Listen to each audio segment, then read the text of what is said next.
Plusieurs entrepreneurs du Québec sont particulièrement affectés par la COVID-19. J'en parle avec Pierre Fortin, président du bureau de syndic Jean Fortin. Bonjour, Monsieur Fortin. Oui, bonjour, Madame Bourque. Alors, qu'est-ce qu'il en est aujourd'hui? Parce qu'on voit de plus en plus, 2 mois plus tard, les nombreuses faillites. On pense à ou des gens qui se mettent sur La protection de la loi. Oui. La loi, exactement. Donc, des gens qui s'apprêtent à rendre les armes. Alors, comment vous illustrez cette situation-là au Québec? Oui, bien, on le voit beaucoup présentement, c'est les compagnies de détail qui se placent sous la protection de la loi. Un des gros problèmes dans le détail, c'est que les marges de profit sont relativement faibles, donc ça ne prend pas un gros problème ou un gros manque de revenus pour faire en sorte qu'on tombe dans le rouge au niveau financier. Et pour plusieurs de ces entreprises-là, Aldo en particulier, ils avaient beaucoup de succursales, beaucoup de places d'affaires un peu partout à travers la province, le pays et dans le monde. Et je crois que en termes de consommation, on s'en va beaucoup vers une consommation en ligne. Les loyers coûtent extrêmement cher et ça va être le gros défi des entreprises au Québec et en particulièrement à Montréal. La façon de relever le défi, ça va vraiment être trouver une façon de couper dans les coûts et surtout dans les loyers qui sont souvent leurs plus grosses dépenses. Puis quand on parle de Montréal, la métropole, on sait que les gens vont travailler de chez eux et 3000 tours à bureau, là, il va y avoir des gens qui vont vraiment, nos restaurateurs, nos détaillants aussi vont vraiment en avoir les frais, vont en faire les frais. Là, on ne pourra plus le midi, ces gens-là, souvent le midi, en profitaient, sortir, aller faire leurs courses, aller acheter un parfum, aller acheter des vêtements pour leurs enfants. On ne peut plus faire ça là, désormais. Exactement. Et ce qu'on voit maintenant que la pandémie n'a pas tiré à sa fin, mais qu'on voit que le déconfinement arrive, c'est qu'on voit que ça a vraiment créé deux classes. À Montréal, ça va être particulièrement difficile parce qu'à tous les jours, il y a au-dessus de 300 000 travailleurs qui se rendent en ville pour travailler. Et donc, sur l'heure du midi, ils vont aller faire des emplettes, ils vont manger, ils vont consommer des cafés. Donc, c'est une économie qu'on n'a plus parce que les tours à bureau maintenant sont vides. On n'a pas encore le droit de rentrer dans un tour à bureau, ça n'a pas pignon sur rue. Même chose pour les étudiants, 100 000 étudiants par jour durant les années scolaires qui n'ont pas été là à partir du mois de mars parce qu'ils étaient tous pas en télétravail, mais qui étaient tous à distance. Donc, c'est sûr que ça va peser énormément sur les finances des commerçants, particulièrement dans le centre-ville, où est-ce qu'il n'y a pas beaucoup de gens qui habitent le centre-ville. En périphérie, dans le West Island, dans l'est de l'île, ben au moins, si les habitants commencent à encourager les commerçants de la place, ça, c'est déjà quelque chose. Mais pour le centre-ville, ça va être particulièrement difficile. Puis, M.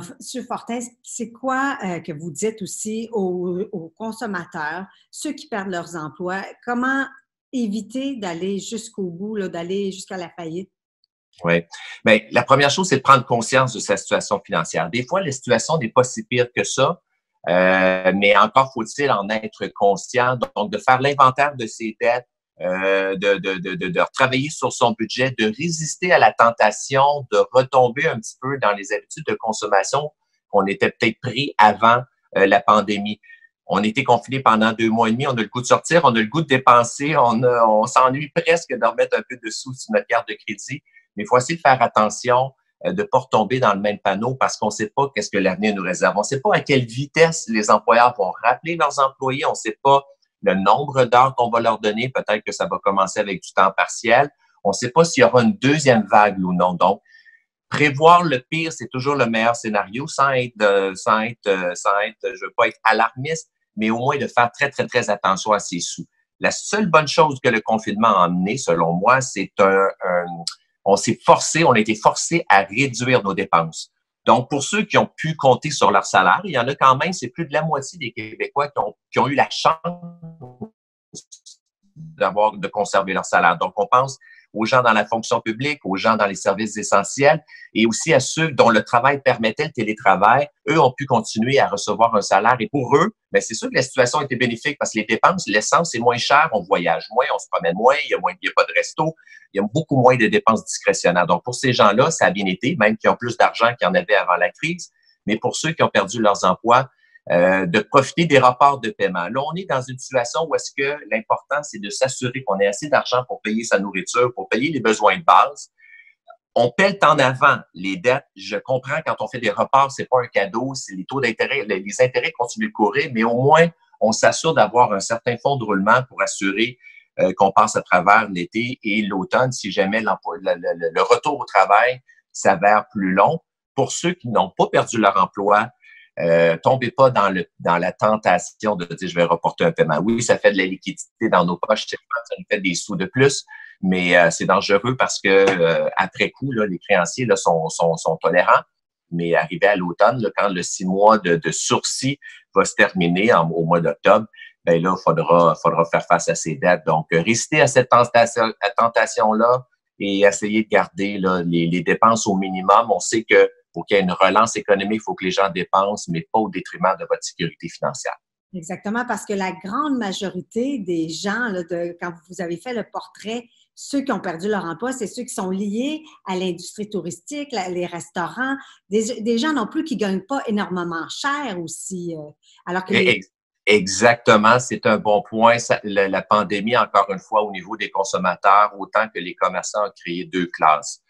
Ceux qui ont été le plus durement touchés, ceux qui ont été les premiers à être confinés et qui seront les derniers à être déconfinés, c'est comme vous le dites, le domaine de la restauration, l'hôtellerie et dans le commerce de détail. Et malheureusement, ce sont les gens les plus vulnérables. Donc, encore une fois, ça frappe encore plus dur. Oui. Puis là, c'est tranquille dans vos bureaux. On me disait, les gens à qui j'ai parlé, que le téléphone ne sonne pas tant que ça. On vit comme une bulle parce qu'il y en a qui sont au chômage, il y en a qui ont bénéficié encore de la PCU, de la prestation du gouvernement Trudeau pour payer nos loyers. Alors, actuellement, c'est tranquille, mais ça risque d'exploser d'ici quelques mois, là, d'ici l'automne, j'ai l'impression. Ouais, ben c'est ça. Les dossiers les personnes qui n'ont pas déposé de dossier, qui normalement l'auraient fait, parce qu'avant la pandémie, il y avait quand même des problèmes. Là, tout n'allait pas parfaitement pour les gens, mais ça, c'est reporté un peu plus tard. Et c'est sûr que la pandémie va avoir laissé des séquelles. Je pense pas que personne, là, à part ceux qui ont pu bénéficier de leur salaire, tous ceux qui ont perdu leur emploi, ne serait-ce que pendant un mois ou même deux, c'est sûr qu'ils vont s'en sortir plus appauvris. Donc, beaucoup d'appels, des gens qui sont inquiets, qui ont des questions à poser, mais pas beaucoup de dossiers. Mais c'est correct. On dit aux gens, si les problèmes financiers sont causés par la COVID, attendez un peu, on va faire un budget ensemble, on va évaluer la situation. Prenez pas de décision sur un coup de tête. On va évaluer vraiment le retour à l'emploi, quand est-ce qu'il va se faire et quelle sera votre situation financière à ce moment-là. Parce que bien souvent, comme je vous disais tout à l'heure, on a l'impression, des fois, on voit que du noir. Des fois, la situation n'est pas aussi pire que l'on pense. Mais des fois aussi, si elle l'est, ben au moins, il faut savoir parce qu'il faut se préparer à l'après-crise. Là, on est vraiment la tempête. Le gros de la tempête est passé. Là, maintenant, c'est le temps de faire le constat, de regarder où on en est. Et écoutez, là, au moins, c'est l'été. On regarde de façon positive. C'est le beau temps. On peut sortir. Tu sais, tantôt, je disais qu'il y a des commerçants qui vont souffrir beaucoup. Il y en a d'autres. Je pense que tous les commerçants dans les régions, on parle Gaspésie, Charlevoix, Lac-Saint-Jean, je pense que eux ne suffiront pas à la demande. Ça, c'est peut-être le bon côté des choses, c'est que les gens vont profiter du Québec, vont apprendre à connaître leur province, les frontières étant fermées.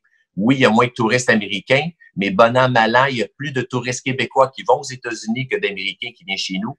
Donc, au moins, les commerçants dans les régions pourront en profiter. Encore une fois, à Montréal, je suis pas sûr qu'il y a beaucoup de touristes qui vont se rendre dans la métropole. C'était quand même le foyer de la pandémie. Donc ça, c'est bien malheureux. C'est rien pour aider la situation, mais toutes les régions à l'extérieur de Montréal, je pense, vont pouvoir en bénéficier. Et ça, au moins, il faut regarder le côté positif lorsqu'il y en a. Exactement, c'est la bonne nouvelle parmi les mauvaises qu'on a eues récemment. Et vous, votre son de cloche, c'est quoi votre avis? Comment vous prévoyez le futur là, après l'été, là, par exemple? Et on va terminer là-dessus, M. Fortin. Oui, ben, je pense que l'automne, je pense que les gens vont rester un peu frileux au niveau des dépenses. Ben, j'ai un côté de moi qui souhaite qu'ils soient prudents, de ne pas partir en part au niveau des grosses dépenses, de faire attention, de toujours prévoir pour la deuxième vague parce que sans être prophète de malheur, je pense qu'il faut prévoir pour qu'il y en ait une. Donc ça, c'est sûr que ça peut faire mal, mais on va être mieux préparé. Il n'y aura pas l'effet de surprise. La distanciation sociale est la clé, les mesures sanitaires. On n'est pas obligé de tout fermer selon moi, mais juste de faire beaucoup plus attention. Ça va faire moins mal à nos commerces. Puis je pense que ça va être la meilleure façon de s'en sortir sain et sauf. Parfait. Bien, sur ça, un gros merci, M. Fortin, nous avoir pris le temps de nous parler aujourd'hui et on vous souhaite de bien terminer 2020 avec vos employés qui travaillent tous de chez eux. C'est pas évident parce que d'habitude, vous les recevez en studio. C'est vraiment pas, c'est autre chose aussi pour vos employés de s'habituer puis de pas avoir ce contact-là client qui, finalement, c'est très important quand on confie nos finances, quand on a des problèmes de finances à des gens, ça reste important. Oui, ça recommence, mais ça recommence tranquillement. Ça recommence en personne, mais avec des mesures sanitaires que les gens comprennent et acceptent bien volontiers. Oui, merci beaucoup et à une prochaine. Merci beaucoup. Bon courage à tous.